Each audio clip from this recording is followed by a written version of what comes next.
So ayan guys, ngayong araw na to, habang gumagawa kami ng project namin is napaisip ako. Magpipaint pala kami ngayon, pero wala kaming paintbrush. Siyempre naman, alangan naman yung kamay ko ang pagpapaint ko. Sa kakaisip ko nga po guys, nagtimpla na lang ako ng kape ko para di ako makatulog. Para naman makapag-isip-isip ako kung anong dapat kong gawin. Alam kong gabi na, pero babangon pa rin ako para dito sa grades na to. Hay, dahil tapos na akong magkape, ay nakaisip na rin ako ng paraan para magkaroon ako ng paintbrush. Kinuha ko nga rin tong dot-dot ng manok. Pakpak pala ng manok sa Tagalog. So ayan, di ko pa alam ang gagawin ko. Madumi po yung kamay ko dyan. Siyempre, katatapos ko lang pong pakain ng baboy namin sa taas. So ito na po yung agad na bumungad sa akin yung project ko. At saka kumuha na nga rin po ako ng mga upang gagamitin. Kaya po nito, gaya po ng nagawangan namin na pabango. Yan, kinuha ko po yung kalob niya. Wow! At magagamit ko rin po talaga to para sa tubker ng dot-dot ng manok. So kailangan ko pa yung pitpitin guys para mag-curve po siya. At yun, di ko nga po pinatagal at nag-curve na nga po siya. Kinuha ko nga po siya at pinakita po sa harapan ninyo.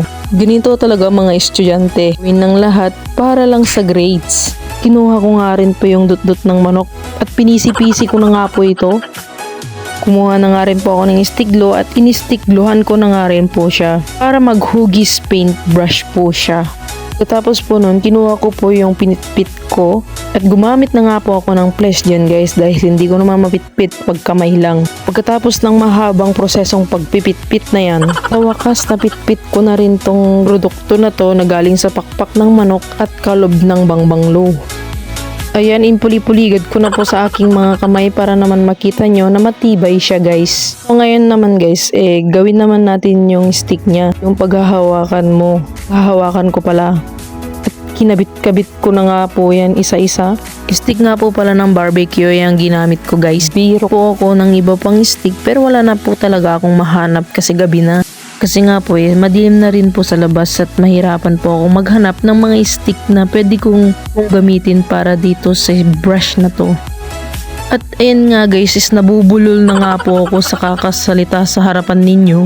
At syempre, alangan naman na hindi natin susubukan yan guys. Susubukan natin guys. Pinatugutan ko nga po ng pen yung sabong-sabong na ginawa po ng kasama ko dito. Syempre, para makita nyo kung ano po yung ipipaint ko. Or yung pepaintan ko po.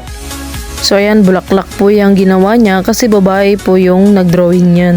At saka dinagdagan ko na rin po ng bulong-bulong niya yan para naman at para magkaroon din po siya ng konting design. Siyempre alangan naman. Ay, yung bida dito guys, diba? At yan nga po yung paint na gagamitin ko. Di ko po alam kung anong kulay to at saka pangalan kasi Chinese po yung nakapangalan dyan. At ayan guys, rinugyan ko nga po siyang naglagay ng kulay dun sa maliit na papel at pinuli-puligad ko na nga po sa sabong-sabong na yan. Pero medyo nahihirapan po talaga ako dahil ngayon lang po ako nakagamit ng ganitong produkto na galing pa sa Pilipinas.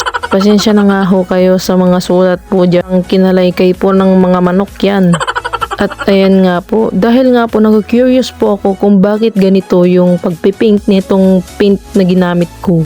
Kailangan palang putulin yung murmurdong yan. Gumanda po yung performance ng produkto na yan. Gumanda nga rin po yung sabong-sabong na nakapigkat dyan. Kung may balak po kayong bumili ng produkto na to, wag na lang po. Yun lang po guys. At ipagpapatuloy ko na po ang pagpipinta guys. Sige guys, bye bye. Tsaka salamat po sa panonood.